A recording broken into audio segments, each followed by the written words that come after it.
संविदा अधिनियम में आपका कोर्सन चल रहा था, यानी कि प्रपीड़न। इसमें आपका सामान्य बातें बताई गई थी कल, और अब आपका जो सामान्य बातें फिर 1-2 मिनट दोहराया जाए, क्योंकि सामान्य बातें भी काफ़ी महत्वपूर्ण है। और इसमें आपका 2-3 टेक्निकल पॉइंट आता है। वहीं जो टेक्निकल पॉइंट है आपका, जो बिहार और यूपी हर एक जगह लड़कों को परेशान कर रहा है, यानी कि हर एक जगह ये क्वेश्चन आ रहा है और तमाम लोग आपका गलत करके आ रहे हैं। भाई गलत न हो बताने के बाद। आइए देखा जाए फिर एक बार। सेक्शन 13 में कंसेंट या आपका सम्मत को परिभाषित किया गया है, यानी कि आपका सम्मत ये बताई गई थी कि आपका सेम थिंग्स और सेम सेंस पर एग्री होना, यानी कि रजामंद होना ही कंसेंट या सम्मत कहलाएगी।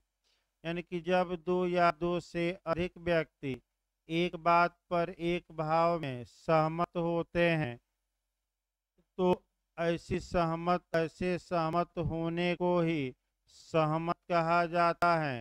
यानी कि ऐसी रजामंदी को ही या एग्री को ही कंसेंट कहा जाता है। आपका धारा 13 में दो सिद्धांत याद रखना है। कंसेंसस एड आइटम का सिद्धांत, यानी कि एक बात पर एक भाव में सहमत होना। या दूसरा आपका बताया गया कि जब तक सहमत नहीं तब तक करार नहीं, यानी कि विदाउट कंसेंट नो एग्रीमेंट। ये भी धारा 13 का ही सिद्धांत है। इसके बाद आपका 14 बताई गई थी फ्री कंसेंट। फ्री कंसेंट आपका निगेटिव रूप में बताया गया है, और ये बताया गया है कि अगर किसी पक्षकार की सम्मति धारा प्रपीड़न में, धारा 15 में प्रपीड़न यानी कि कोर्सन द्वारा, धारा 16 में असम्यक असर, 17 में सप कपट, 18 में मिथ्या व्यपदेशन या 20, 21, 22 में मिस्टेक के अधीन पाई गई है, तो वह जो कंसेंट होगी फ्री कंसेंट नहीं होगी, स्वतंत्र सम्मत नहीं होगी। इसके अलावा जो कंसेंट होगी वह फ्री कंसेंट कहा जाएगा। अब सेक्शन 15 शुरू, हाँ इसको जोड़कर आपका पढ़ना है। आईपीसी की धारा 90 पढ़नी है कि आईपीसी की धारा 90 में भी 14 के समान ही प्रावधान है कि आपराधिक मामलों में कब कंसेंट फ्री नहीं होगी, तो जब वह छत के भय के अधीन पाई गई है 90 धारा आईपीसी, या तथ्य का भ्रम दिखाकर, या आपका कह सकते हैं कि चित्त विकृत व्यक्ति द्वारा सम्मत दी गई हैं, या नशे या मतत्ता में दी गई हैं, या 12 वर्ष से कम के बच्चे द्वारा, तो ये सम्मति वैध होगी कि नहीं, नहीं होगी। तो फिर आपका 14 में भी कॉन्ट्रैक्ट के सेम नियम है कि संविदा के लिए कब सम्मत स्वतंत्र नहीं होगी। अब चूंकि पहला सेक्शन 15 है, तो कल बताया गया था कि 15 को जब भी पढ़िए तो 15 में कोर्सन या प्रपीड़न या उत्पीड़न दिया गया है। फिर आपका इसका प्रभाव या इफेक्ट धारा 19 में दिया गया है, और लाभ की वापसी सेक्शन 64 में। क्रम बनाकर पढ़ना है। कोर्सन या प्रपीड़न या उत्पीड़न होता क्या है, ये बताया गया था कि किसी व्यक्ति को सामान्यतः धमकी दिया गया और धमकी देकर उससे संविदा के लिए सहमत ली गई, तो हम कहेंगे कि कोर्सन द्वारा सम्मत ली गई है। उसी प्रकार आपका लूट में भी होता है। व्यक्ति सम्मत तो देता है, लेकिन उसकी सम्मति क्षति का भय दिखाकर पाई जाती है, तो बचाव नहीं होगी बल्कि लूट होगा। इसी प्रकार आपका मैंने एक्सटॉर्शन में बताया गया था आईपीसी में 383 मुख्य रूप से जोड़ा जाता है। यानी कि जो सेक्शन 15 कॉन्ट्रैक्ट का है ये शुद्ध रूप से जुड़ता है आईपीसी के धारा 383 से। कैसे जुड़ता है फिर एक बार देखिए, तब बेरेक शुरू किया जाए। अगर कोई व्यक्ति किसी दूसरे व्यक्ति को क्षति का भय दिखाए और क्षति का भय दिखाकर कोई संपत्ति ले या कोई धन ले या कोई मूल्यवान प्रतिभूति ले। आपका अभी पुलिस एक्ट में बैठिए भाई,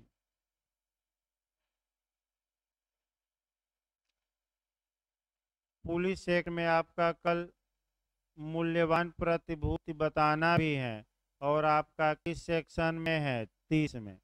यानी कि अगर कोई व्यक्ति किसी दूसरे को क्षति का भय दिखाए और आपका बेईमानी से क्या ले, आपका धन ले, संपत्ति ले या मूल्यवान प्रतिभूति ले, तो इस अपराध को हम क्या कहते हैं, एक्सटॉर्शन।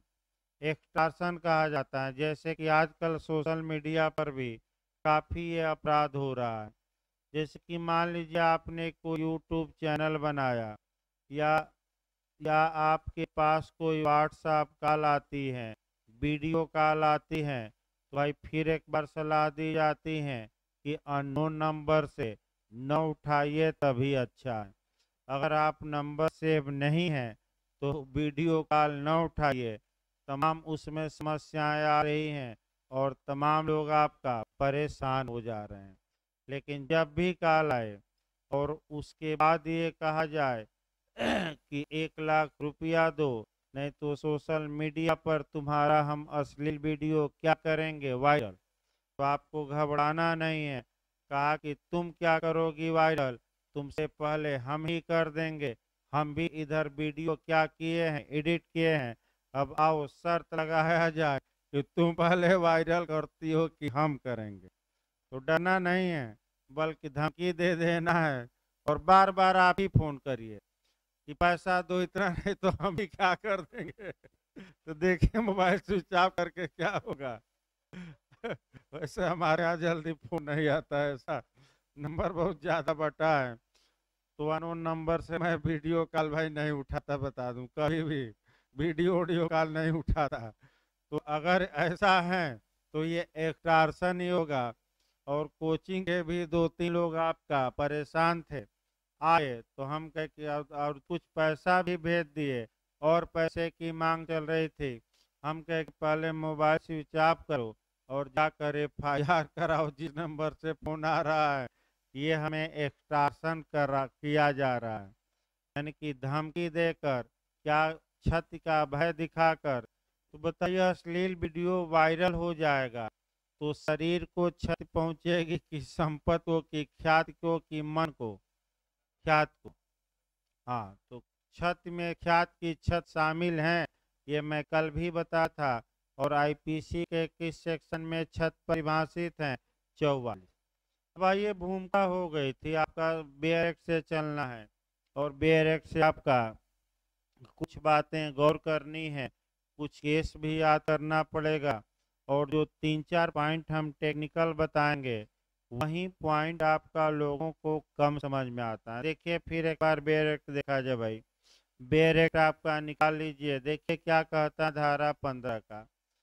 कोर्सन या प्रपीड़न या उत्पीड़न भी कहते हैं की परिभाषा देखिए। प्रपीड़न इस आशय से कि किसी व्यक्ति से कोई करार कराया जाए, यानी कि जो इरादा होता है वह ये होता है कि किसी व्यक्ति से हम कोई करार करा लें, यानी कि दूसरे पक्षकार से क्या करा लें, एग्रीमेंट। तो क्या किया जा रहा है, कोई ऐसा कार्य करना या करने की धमकी देना जो आईपीसी द्वारा निषिद्ध है। इसका मतलब ये हुआ कि अगर कोई व्यक्ति किसी दूसरे व्यक्ति पर ऐसा कार्य करता है या कार्य तो करता नहीं बल्कि कार्य करने के क्या देता है, धमकी, जो आईपीसी द्वारा प्रोविटेड है, यानी कि जिन कार्यों को आईपीसी अपराध मानती हैं तो तुरंत आईपीसी में आना है। आईपीसी में आपका 107 से 107 से अपराध की शुरुआत होती है। इसका मतलब ये हुआ कि आईपीसी की धारा 107 से लेकर 511 तक में जितने अपराध दिए गए हैं, अगर उन अपराधों को करके किसी की सम्मत पाई जाती है या उन अपराधों को किया नहीं गया है बल्कि उन अपराधों को करने की क्या दी गई है, धमकी, और किसी व्यक्ति की रजामंदी करार के लिए पाई जाती है, तो हम कहेंगे कि ये जो सम्मति है, ये जो कंसेंट है, ये कोर्सन द्वारा उत्पन्न हुई है, प्रपीड़न द्वारा उत्पन्न हुई है। फिर आपका कानून कहता है कि यह आवश्यक नहीं है कि जिस स्थान पर प्रपीड़न किया गया है वहां आईपीसी लागू हो। और खुले समुद्र का क्या दिया जाता है, उदाहरण बताया जाएगा। पहले तो इतना ही शब्दों को समझिए। अर्थात इसका मतलब ये हुआ कि अगर कोई व्यक्ति किसी दूसरे व्यक्ति के प्रति कोई कार्य करे या किसी कार्य को करने की धमकी दे जो आईपीसी द्वारा क्या है, प्रोहिबिटेड है, और ये जो कार्य किया जा रहा है या धमकी दिया जा रहा है, इसका इरादा क्या होना चाहिए, तो इसका इरादा ये है। फिर एक बार देखिए, इरादा इसका यह है कि हम दूसरे पक्षकार की सम्मत पालें और दूसरे पक्षकार की करार के लिए सम्मत पालें। यहाँ आपको पहले कमी खोजनी है इस बेयरेक में, और आप अगर देखेंगे पहला टेक्निकल पॉइंट हम बता रहे हैं, अब शुरू हो गया कि पहली कमी ये दिख रही है कि केवल आईपीसी का नाम लिया गया है, अन्य कानूनों का नाम नहीं लिया गया है। इसका मतलब ये हुआ कि अगर अन्य लोकल या स्पेशल कोई आपराधिक कानून हो, उस कानून में कोई अपराध हो, माने किसी कार्य को अपराध घोषित किया गया हो जो आईपीसी में न हो, और वह कार्य करके या कार्य करने की धमकी देकर, माने वह अपराध करके या अपराध करने की धमकी देकर अगर सम्मति पाई जाती है तो क्या उसे कोर्सन या प्रपीड़न माना जाएगा कि नहीं, नहीं माना जाएगा। यानी कि क्यों नहीं माना जाएगा, क्योंकि बेयर एक्ट केवल क्या लिखता है, आईपीसी। अतः भारत के लॉ कमीशन ने, भारतीय विधि आयोग ने अपनी 13वीं रिपोर्ट में, 13वीं रिपोर्ट में 1958 में जो दिया, तो भारत सरकार से अनुरोध किया। यानी कि भारतीय विधि आयोग ने अपनी 13वीं रिपोर्ट दी 1958 में, सरकार को प्रस्तुत की और ये कहा कि सेक्शन 15 में संशोधन की आवश्यकता है, इस धारा में संशोधन किया जाए। जो ये केवल आईपीसी लिखा है, इसमें स्पेशल लॉ और लोकल लॉ के तहत जो अपराध हैं उनको भी क्या किया जाए, शामिल। लेकिन आज तक ये शामिल नहीं किया जा सका। लेकिन आज भी आपका इसका दायरा थोड़ा सीमित ही है। यानी कि अब आइए 4-5 उदाहरण देखिए। चूंकि आईपीसी में अपराध 107 से लेकर 511 तक में है, तो इसी दायरे में हमें 2-3 उदाहरण पोर्शन पर देखना है, 1-2 कार्य करा के और 1-2 केवल धमकी देकर। देखिए, ए बी को कहता है कि हे बी, हम तुम्हें जान से मार देंगे यदि तुम माने हमसे करार नहीं करोगे और इस करार के लिए सम्मति नहीं दोगे। तो बताइए, जान से मारने की धमकी देना आईपीसी द्वारा प्रतिषिद्ध है कि नहीं। कार्य नहीं किया बल्कि केवल क्या किया, धमकी दिया। तो 503 में ये अपराध हैं। और आपका 383 में भी है एक्सटॉर्शन, यानी कि छत का भय दिखाइए और कोई क्या ले लीजिए, संपत्ति। भाई आपका छत का भय दिखाकर संपत्ति लीजिए तो ये अपराध है और ये प्रपीड़न या कोर्सन माना जाए। दूसरा देखिए, धमकी दिया गया। दूसरा अपराध करा जाए, ए बी को 2 चांटा मारता है और कहता है कि इस करार हमारे साथ करार करो, इस करार के लिए तुम रजामंदी दे दो। तो क्या ऐसी दशा में ये प्रपीड़न द्वारा प्राप्त कंसेंट माना जाएगा कि नहीं माना जाएगा? क्योंकि 2 चांटा मारना आपका साधारण चोट यानी कि आपका हर्ट में आ जाएगा 319 319 आईपीसी। फिर एक दो उदाहरण देखिए। ए बी से कहता है कि मैं तुम्हारे बच्चे का किडनैपिंग कर लूँगा, एबडक्शन कर लूँगा। तो ये धमकी दिया जा रहा है और कर लिया तो कार्य कर लिया। तो या तो कार्य कर चुका हो यानी कि अपहरण कर लिया हो, किसके लिए, करार कराने के लिए, या धमकी दिया हो कि तुम्हारे बच्चे या तुम्हारे परिवार का क्या कर दिया जाएगा, अपहरण, यदि तुम हमसे करार नहीं किए और करार के लिए अपनी क्या न दे दो, कंसेंट। तो ये कंसेंट कैसे मानी जाएगी, दी गई पोर्शन द्वारा। अब केस के माध्यम से हम देखते हैं। जो आपका इसमें केस और कंसेप्ट आपका बनता है वह आपका भी भाई आईपीसी पर हम चल रहे हैं। आपका जो केस आपका बनता है वह ये बनता है, पहला केस बनता है चीकम अमीराजू बनाम चीकम से सम्मा का। आपका चीकम अमीराजू बनाम चीकम से सम्मा का केस है। इस केस में आत्महत्या की धमकी देना अर्थात आपका सुसाइड की धमकी देना, थ्रेट देना आपका प्रपीड़न माना गया। तो क्वेश्चन कई बार बना है कि क्या सुसाइड की धमकी देना प्रपीड़न माना जाएगा कि नहीं माना जाएगा। अब देखिए, कल थोड़ा उल्टा हो गया था केस बताते समय, आपका पिता पुत्र का ही मामला था। फिर एक बार हम इस केस को बता रहे हैं। देखिए, इस केस में आपका जो निर्णय आया उसमें जजों में विवाद था, इसमें कोई शक नहीं है। लेकिन बहुमत का यही मानना था कि आत्महत्या की धमकी देना प्रपीड़न माना जाएगा। तो इस केस को पहले देखा जाए, तब आत्महत्या को देखा जाए और क्या इसमें कमी है, क्या तर्क दिया गया उसको देखा जाए। देखिए भाई, आपका अब एक पिता था, उसने मान लीजिए कि बैंक से लोन लिया था और बैंक वाले आ बैठे थे, पुत्र और पुत्री भी बैठे थे। तो पिता ने पुत्र और पुत्री से कहा कि तुम लोग अपना हिस्सा छोड़ो और नहीं तो मैं क्या कर लूँगा, आत्महत्या, क्योंकि ये संपत्ति हमें बंधक रखनी है। तुम लोग उन्मोचन पत्र दे दो कि हमें कोई आपत्ति नहीं है।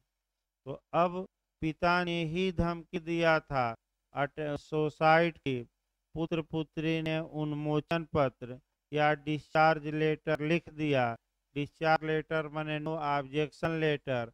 फिर बाद में पुत्र और पुत्री कोर्ट में गए और कहे कि हमारे पिता ने हमारी सम्मत इस उन्मोचन पत्र के लिए आत्महत्या की धमकी देकर लिया है। अतः आईपीसी की धारा 309 में ये कार्य अपराध हैं। अतः ये जो करार है, उन्मोचन पत्र जो हमने लिखा है उसको रद्द किया जाए।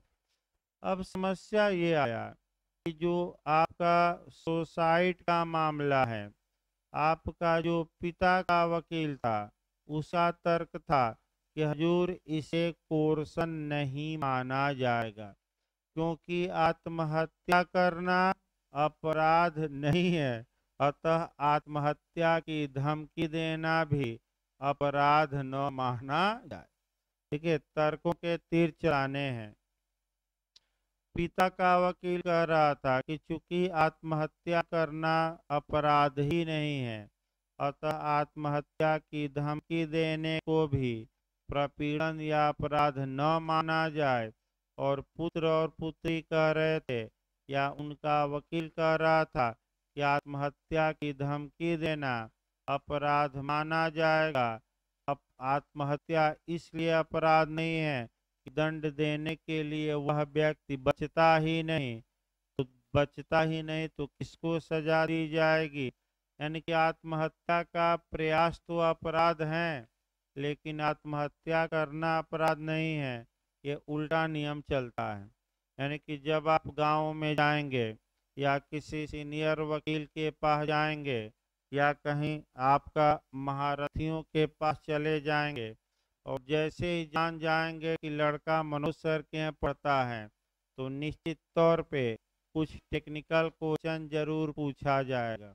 तो आप भी कहीं कम न रहिए, उनके पूछने से पहले ही 10 क्वेश्चन क्या करिए, दाग दीजिए। तो इतना पढ़ने का क्या फायदा, आप जाकर देख लीजिए। मैंने भाई हम तो लगातार कहते हैं कि आप दिल्ली से दौलताबाद पढ़ लीजिए तब हमारे यहाँ आइए। यानी कि सब जगह आप डेमो पहले ले लीजिए, अगर उनसे अच्छा पढ़ाया जाए तब आइए और न तो ना आइए। और ये खासियत भी रही है कि ऑनलाइन आपका मैंने ऑफलाइन से ज़्यादा इस समय शोर ऑनलाइन का है। हम भी नहीं सोचे थे कि इतना ऑनलाइन में आदमी प्रसिद्ध हो जाएगा। और आपका तमाम मैंने जब भी कोई टीचर से मिलिए तो 50 बुराई मनोज सर की करेगा, लेकिन अंत में कहेगा कि अच्छा ही पढ़ाते हैं। लेकिन ये क्या है, आपका एक लड़का आया था और आपका 45 मिनट एक टीचर उसको चाटे थे, पूछे थे कि कहाँ पढ़ते हो, मनोज सर के हैं। तो आकर व्यथा लोग सुनाते रहते हैं। तो कई टीचर तो लोगों को यहाँ धमकी देते हैं कि जाएंगे तो हम कोचिंग से क्या करेंगे, निकाल देंगे। तो कई डर भी गए 2-4 लोग और डर कर केवल ऑनलाइन पढ़ रहे हैं। तो हुआ कि अब ऑनलाइन तो आपका संभव है ही, ऑफलाइन ना आइए, डर के क्या करिए, आपका छुपे रहिए बिल में चूहे जैसे, कोई दिक्कत नहीं, ऑनलाइन तो चल ही रहा है। तो तमाम ऐसे टीचर हैं जो धमकी देते हैं कि वहाँ चले गए तो क्या होगा, हम अपनी कोचिंग से क्या करेंगे। तो सिद्धांत ये है कि अगर कोई बच्चा है और कहिए कि आग के पास न जाइए तो आग के पास बार बार जाएगा, और छोड़ दीजिए जब एक बार जाएगा जल जाएगा तो कहिए कि जाइए तब भी। ये लोग प्रचार ही करते हैं कि यहाँ न जाइए वहाँ न जाइए, तो अलग बात है। फिर एक बार देखिए, तो ये क्वेश्चन जो पूछा जाता है समाज में भी कि बताओ बेटवा या बेटिया पढ़ रही हो मनोज सर के यहाँ, कौन सा ऐसा अपराध है गंवारू भाषा में कि कौन सा ऐसा अपराध बा जौन हो जाई तो कोनो दंड ना, और ना होई तबे दंड मिली, ए तरह।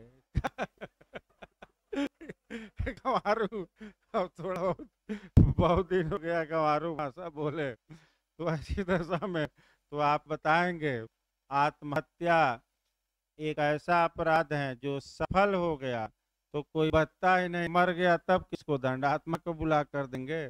और बच गया, असफलता में ही दंड है, और वह आपका 309 आईपीसी। तो जो बहुमत का तर्क था कि इसलिए नहीं, वो इसलिए माने दंडनीय है, लेकिन इसलिए किसी को दंड नहीं मिलता क्योंकि सफल हो जाने के बाद वह आदमी बचता ही नहीं। अतः ये नहीं कहा जा सकता कि आत्महत्या की धमकी देना अपराध नहीं है, अपराध आत्महत्या माना गया और धमकी को प्रपीड़न क्या किया गया। अब देखिए कई जगह उल्टा सीधा भी डायरेक्ट और आपका पत्रिकाओं में लिखा हो तो उस पर नहीं जाना है। एक लाइन आत्म कई जगह लिखा है कि ये प्रपीड़न नहीं माना गया, तो उसको सुधार कर लीजिएगा, प्रपीड़न माना गया। अब अगला चला जाए आपका मुकदमा करने की धमकी देना। ये जो क्वेश्चन आपका पूछा जाता है थोड़ा सतर्क रहना है। ये क्वेश्चन आपका जाकर 383 और आपका 15 में पूछा जाता है। इस क्वेश्चन को थोड़ा अच्छे से डील करिएगा। बिहार और तमाम राज्यों में ये क्वेश्चन लोग गलत करके आ रहे हैं, भले अलग से इसको लिख लीजिए, गलती न हो। अब मुकदमा चलाने की धमकी देना, मुकदमा चलाने की धमकी देना। अब आइए, तो मुकदमा या तो सही हो सकता है या क्या हो सकता है, झूठा। अब आइए, आपका 383 आईपीसी आब्लिक 15 को कोरिलेट करना है और दोनों में अंतर है, इसमें शक नहीं है। फिर हम दोनों को बता रहे हैं।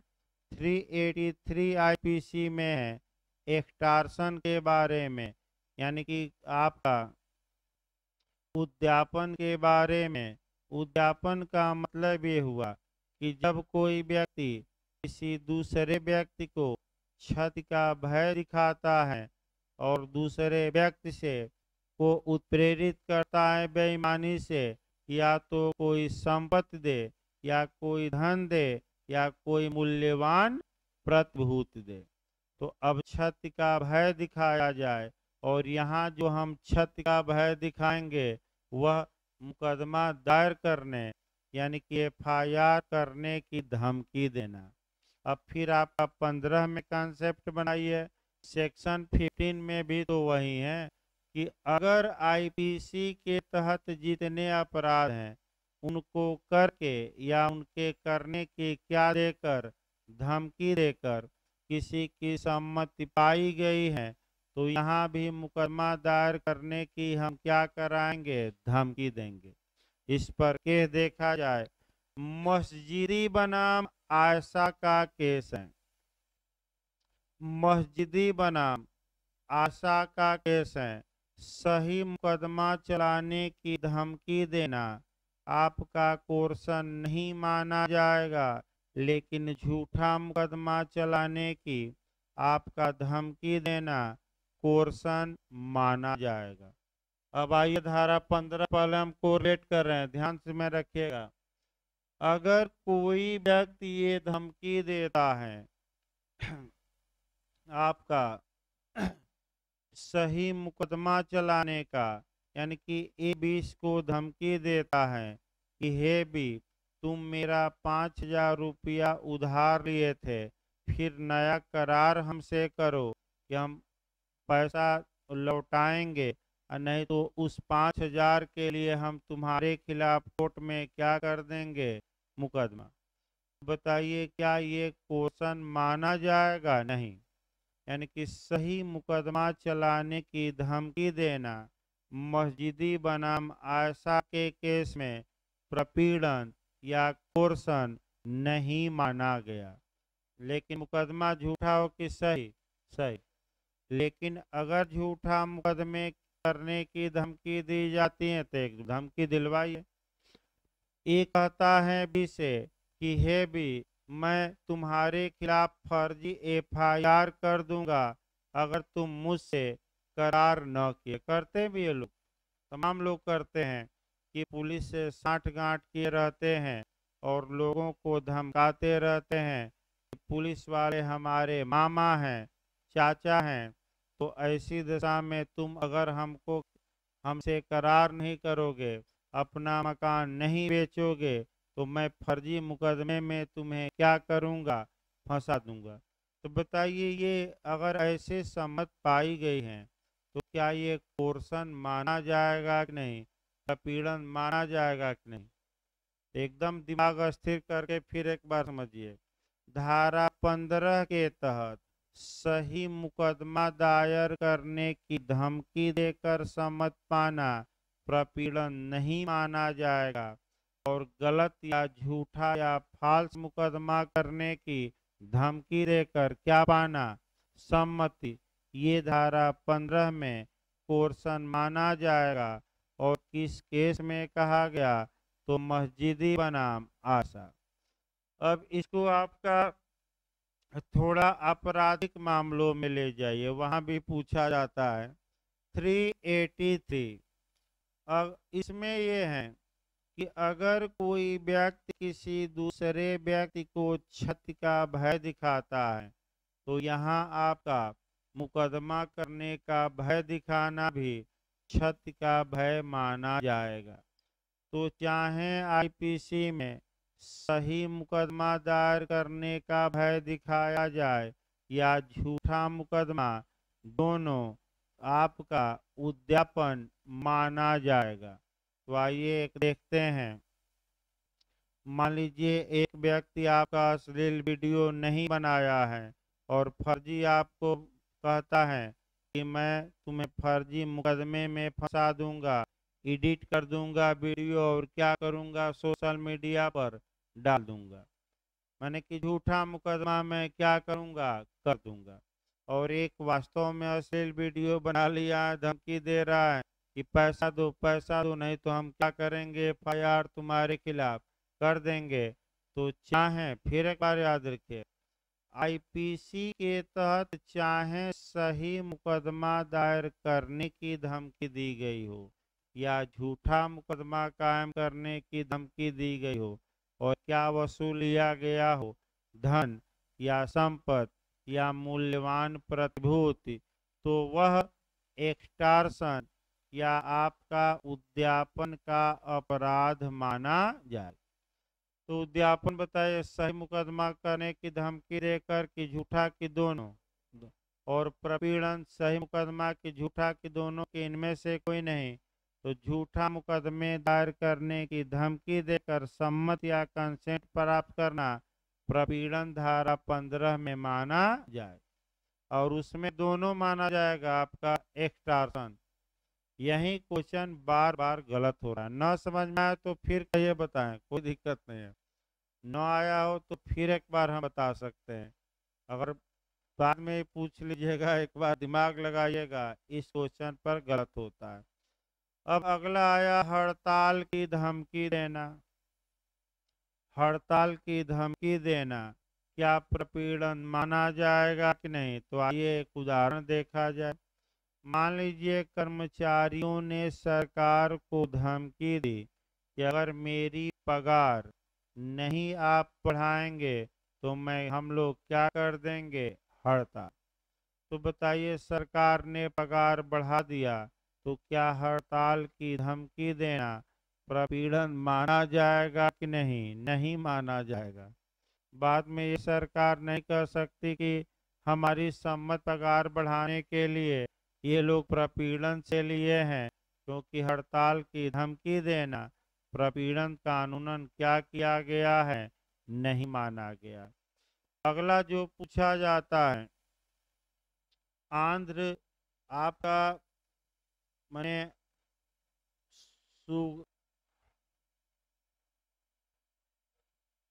आंध्रा शुगर लिमिटेड बनाम स्टेट ऑफ आंध्र प्रदेश, इसमें भी काफी अच्छा क्वेश्चन बनता है। इसमें जो आपका क्वेश्चन बनता है कि कानूनी बाध्यता या स्टेचुटरी ऑब्लिगेशन। अब देखिए आपका, अगर कोई व्यक्ति कानूनी रूप से किसी कार्य को करने के लिए बाध्य है, फिर एक बार समझिए, अगर कोई व्यक्ति कानूनी रूप से किसी कार्य को करने के लिए बाध्य है और वह कार्य धमकी देकर करवाया जाता है, तो क्या ये आपका धारा 15 में क्या प्रपीड़न माना जाएगा कि नहीं? नहीं माना जाएगा, क्योंकि उस व्यक्ति का विधिक कर्तव्य था कि वह कार्य क्या करे।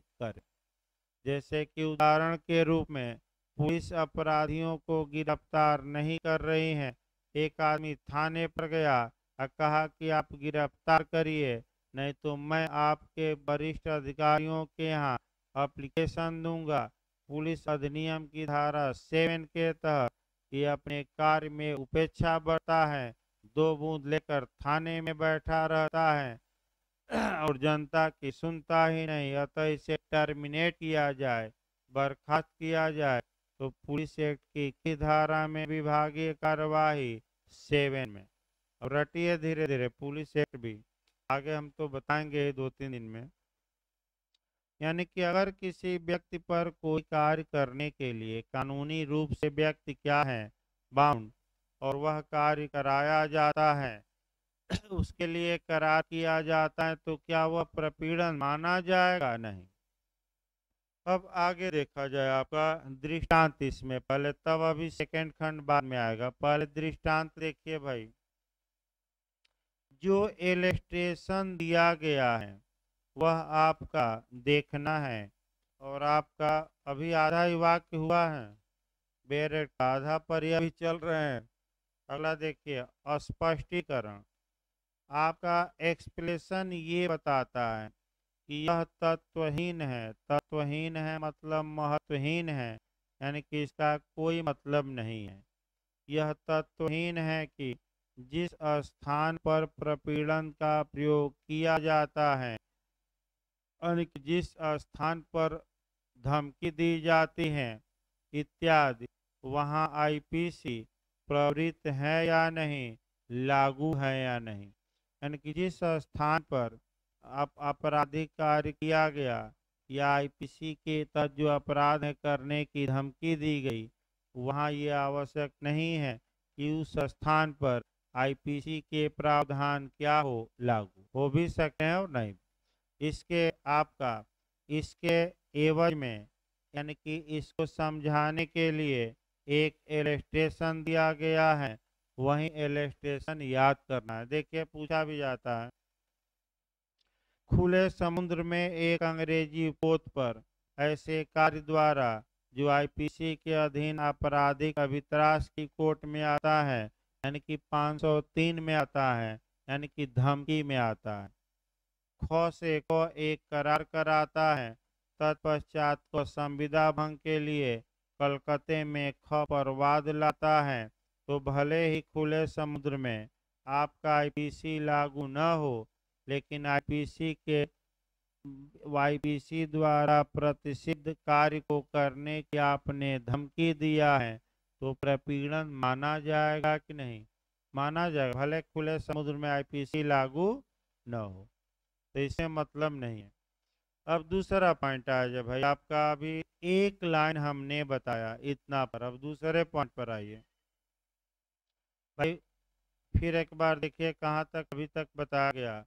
प्रपीड़न इस आशय से किसी व्यक्ति से कोई करार कराया जाए, कोई ऐसा कार्य करना या करने की धमकी देना है जो आईपीसी द्वारा प्रोहिबिटेड हो, रोका गया हो, निषिद्ध है। यहाँ तक हमने बताया। अथवा किसी व्यक्ति पर, चाहे वह कोई हो, प्रतिकूल प्रभाव डालने के लिए किसी संपत्ति का विधि विरुद्ध निरोध करना या निरोध करने की धमकी देना।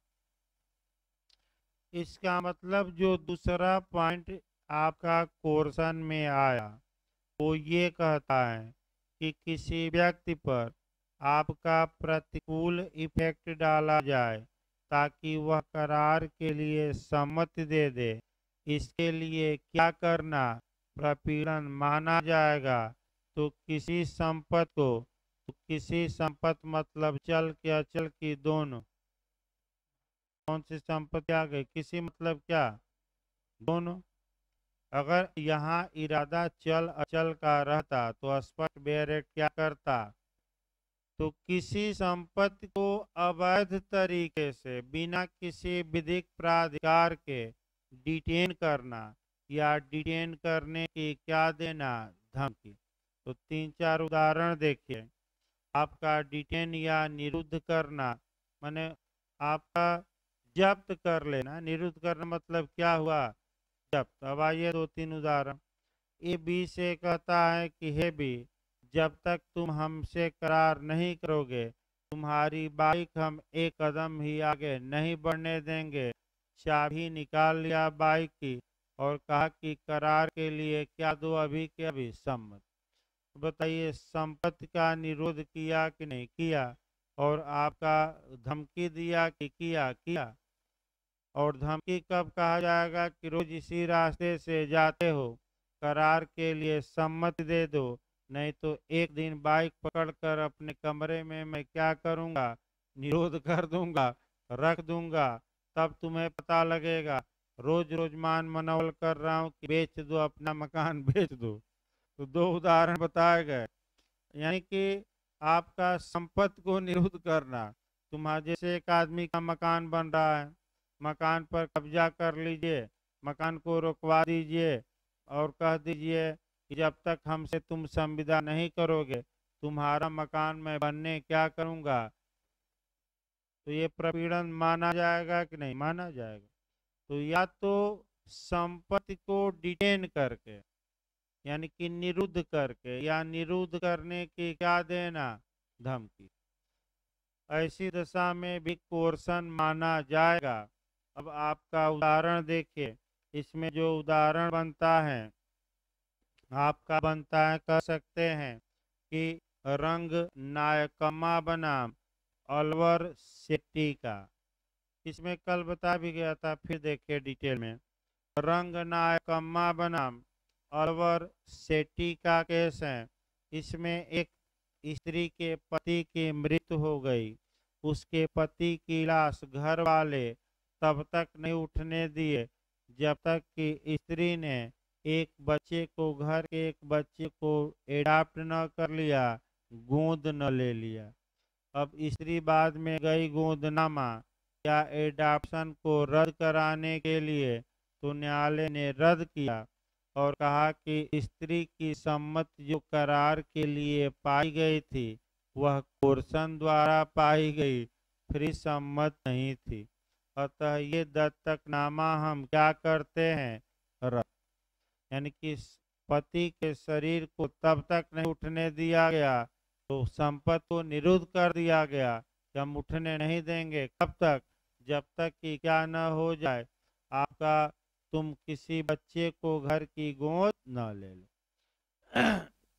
अब आगे आइए, देखिए प्रपीड़न विभिन्न व्यक्तियों के बीच का संव्यवहार हो सकता है। ये हो सकता है कि धमकी कोई और दिया हो, करार कोई और किया हो, धमकी किसी और को दी गई हो और करार किससे कराया गया हो, किसी और से। तो एक ही उदाहरण में सब बता देते हैं भाई, पूरा उदाहरण 4-5 ना बना जाए, एक ही उदाहरण में सब बना देते हैं। एक व्यक्ति है बी को उकसाता है कि हे बी तुम सी के पास जाओ और सी को धमकी दो कि अगर आप ए से संविदा नहीं करेंगे, करार के लिए सम्मति नहीं देंगे, तो आपको ही मार दिया जाएगा। तो इन्हें प्रपीड़न तो करवाया, तो खुद करवाया कि दूसरे से, दूसरे से। और किसके प्रति किया, पक्षकार के प्रति। दूसरा देखिए, सी से जाकर धमकाओ किसी का जो बच्चा है उसको किडनैप कर लिया जाएगा। अगर सी किससे नहीं करार करता है, तो बताइए धमकी किसको दी गई, किडनैपिंग की, बच्चे को, और करार किससे कराया गया, सी से। तो क्या ये हो सकता है, संभव है कि भिन्न भिन्न व्यक्ति हो और भिन्न भिन्न को धमकी दी गई हो और दूसरा व्यक्ति क्या हो, लेकिन धमकी का उद्देश्य यही है कि दूसरे व्यक्ति की सम्मति क्या किया जाए, पाई जाए। अब लास्ट में इसमें पूछा जाता है कि भारतीय विधि और इंग्लिश विधि में अंतर क्या है। तो अंतर भी पूछा जाता है। अंतर, क्योंकि समय भी हो गया भाई, आपका सीपीसी भी चलाना है ताकि वो भी आपका 45 मिनट कम से कम चले। तो आज बुधवार है ना, आपका लिखवाना भी है बृहस्पतिवार, शुक्रवार, शनिवार, कल तक लेक्चर चलेगा, उसके बाद लिखवाया जाए। 2 दिन में प्रयास किया जाए ज़्यादा लिखवाने का। तभी 10 मिनट बाद आपका सीपीसी में नया चैप्टर शुरू होगा, अपील। व्यादेश अभी तैयार नहीं